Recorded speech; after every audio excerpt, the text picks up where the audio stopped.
ಬೇಕಾಗುವ ಸಾಮಗ್ರಿಗಳು: ಒಂದು ತೆಂಗಿನಕಾಯಿನ ತುರಿದು ಎತ್ತಿಟ್ಕೊಂಡಿದ್ದೀನಿ.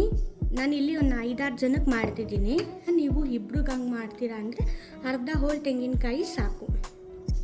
ಸ್ವೀಟ್ ಜಾಸ್ತಿ ಬಳಸೋದ್ರಿಂದ 1.5 ಮುದ್ದೆ ಬೆಲ್ಲ ತೊಗೊಂಡಿದ್ದೀನಿ ನಾನಿಲ್ಲಿ. ಗೋಡಂಬಿ 1 ಕಪ್ಪು, ಬಾದಾಮಿ 1 ಕಪ್.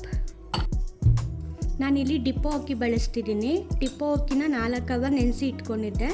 ನೀವು ಸಣ್ಣ ಅಕ್ಕಿ ಬಳಸ್ತೀನ ಅಂದರೂ ಓಕೆ. ಡಿಪ್ಪೋ ಅಕ್ಕಿಲಿ ತುಂಬ ಟೇಸ್ಟ್ ಚೆನ್ನಾಗಿರುತ್ತೆ. ಬನ್ನಿ ಹೇಗೆ ಮಾಡೋದು ಅಂತ ತಿಳಿಸ್ಕೊಡ್ತೀನಿ. ಮೊದಲಿಗೆ ಬೆಲ್ಲನೆಲ್ಲ ಪುಡಿ ಮಾಡಿ ಇಟ್ಕೊಳ್ಳೋಣ.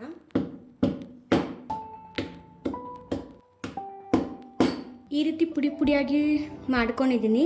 ನೀವು ಬೆಲ್ಲನ ಪಾಕ ಮಾಡಿಕೊಂಡು ಅಕ್ಕಿ ಜೊತೆಗೆ ಬೆರೆಸ್ಕೋಬೋದು, ಇಲ್ಲ ಪಾಕ ಮಾಡ್ಕೊಳ್ಳೋದು ಡೈರೆಕ್ಟಾಗಿ ರುಬ್ಬೇಕಾದ್ರೂ ಹಾಕೋಬೋದು. ನಾನಿಲ್ಲಿ ಅಕ್ಕಿ ಜೊತೆನೇ ಬೆಲ್ಲನೂ ಹಾಕ್ಕೊಂಡು ರುಬ್ಕೊತೀನಿ. ಇವಾಗ ರುಬ್ಬೋದಕ್ಕೆ ನೆನೆಸಿಟ್ಕೊಂಡಿರೋ ಅಕ್ಕಿ ಹಾಕ್ಕೊತಿದ್ದೀನಿ.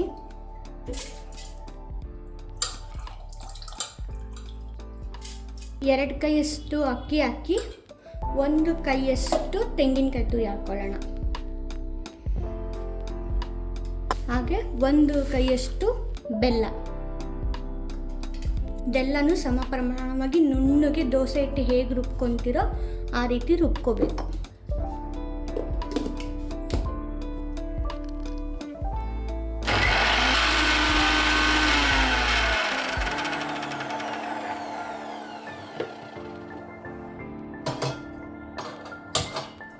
ಬಾದಾಮಿ ಗೋಡಂಬಿನ ಡ್ರೈ ರೋಸ್ಟ್ ಮಾಡ್ಕೊಳ್ಳೋಣ.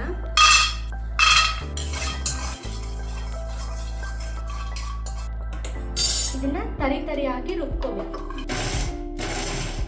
ನಾನಿಲ್ಲಿ ಕಡಾಯಿ ತೊಗೊಂಡಿದ್ದೀನಿ ದೊಡ್ಡದು. ಆದಷ್ಟು ತಳ ದಪ್ಪ ಇರೋದು ತೊಗೊಂಡು ಮಾಡೋಣ. ಸ್ವಲ್ಪ ತುಪ್ಪ ಹಾಕೊಳ್ಳೋಣ. ನಾವೇನು ರುಬ್ಬಿ ಇಟ್ಕೊಂಡಿರ್ತೀವಲ್ವ, ಅಕ್ಕಿ, ಬೆಲ್ಲ, ತೆಂಗಿನಕಾಯಿ, ಈ ಮಿಶ್ರಣನ ಇದಕ್ಕೆ ಹಾಕೊಳ್ಳೋಣ.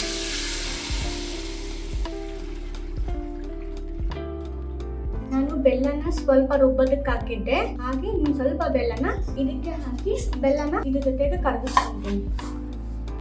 ಕೈ ಬಿಡ್ದಂಗೆ ಕಲಿಸ್ಕೊಂತಾನೆ ಇರಬೇಕು, ಇಲ್ಲ ತಳ ಅಂಟ್ಬಿಡುತ್ತೆ.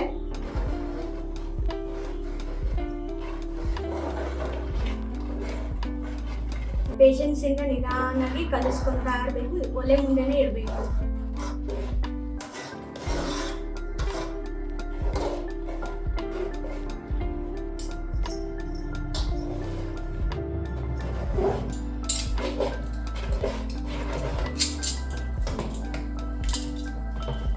ಲೋ ಫ್ಲೇಮಲ್ಲೇ ಇಟ್ಕೊಳ್ಳಿ. ಇವಾಗ ನಾನು ಡ್ರೈ ಫ್ರೂಟ್ಸ್ ಹಾಕೊಂತಿದ್ದೀನಿ.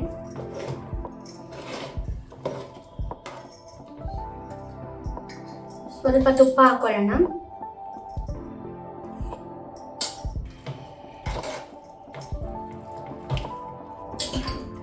ನೀರು ಕೈ ಮಾಡಿಕೊಂಡು ಈ ರೀತಿ ಅಂತೆ ಹೋದ್ರೆ ಆಗಿದೆ ಅಂತ.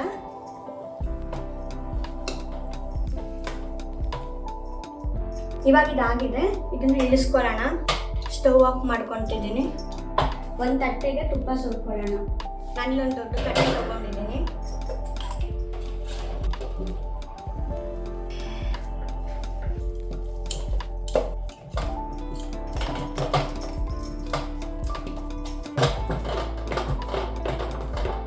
ಈ ರೀತಿ ಸವರ್ಕೊಂಡಿದ್ದೀನಿ. ಬಿಸಿ ಇದ್ದಾಗೇನೆ ಕಟ್ ಮಾಡ್ಕೊಂಡ್ಬಿಡೋಣ.